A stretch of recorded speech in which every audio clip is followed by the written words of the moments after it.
மடானி அரசாங்கத்தின் கீழ் தேசிய வகை தமிழ் பள்ளிகள் உட்பட எந்த ஒரு தாய்மொழி பள்ளியும் மூடப்படாது என்று கல்வி அமைச்சு உத்தரவாதம் அளித்துள்ளது. நாட்டில் தமிழ், சீனம் உட்பட தாய்மொழி பள்ளிகளின் நிலைப்பாடு குறித்து 1996 கல்வி சட்டத்தில் தெளிவாக குறிப்பிடப்பட்டுள்ளது.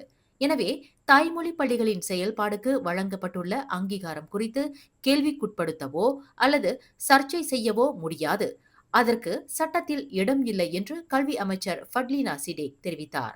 கோலாலம்பூர் பிரிக்ஃபீல்ட்ஸ் விவேகானந்தா தமிழ் பள்ளியில் இன்று பிற்பகலில் தொழில் முனைவோர் மற்றும் கூட்டுறவு மேம்பாட்டுத்துறை துணை அமைச்சர் டத்தோஸ்ரீ ரமணன் தலைமையில் நடைபெற்ற தமிழ் பள்ளிகளுக்கு ஸ்மார்ட் போர்ட் எனும் திறன் பலகை வழங்கும் நிகழ்வில் திடீர் வருகை புரிந்த கல்வி அமைச்சர் ஃபட்லினா சிடேக் இதனை தெரிவித்தார். தாம் கல்வி அமைச்சராக நியமிக்கப்பட்டது முதல் தமிழ், சீன பள்ளிகள் உட்பட தாய்மொழி பள்ளிகள் கல்விச் சட்டத்தில் அங்கீகாரம் வழங்கப்பட்டிருப்பதை தாமும் கல்வி துணை அமைச்சர் ஓங்கா ஓவும் வலியுறுத்தி வருவதை ஃபட்லினா சிடேக் சுட்டிக்காட்டினார்.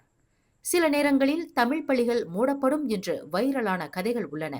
ஆனால் எந்த ஒரு தமிழ் பள்ளியும் மூடப்படாது என்பதற்கு நிகழ்விற்கு தலைமை ஏற்றுள்ள டத்தோஸ்ரீ ரமணன் மகளிர் மற்றும் தாய்மார்கள் முன்னிலையில் தாம் உறுதி கூறுவதாக ஃபட்லினா சிடேக் தெரிவித்தார். மேலும் செய்திகளை தெரிந்து கொள்ள கீழே இருக்கும் பெல் பட்டனை அழுத்துங்கள்.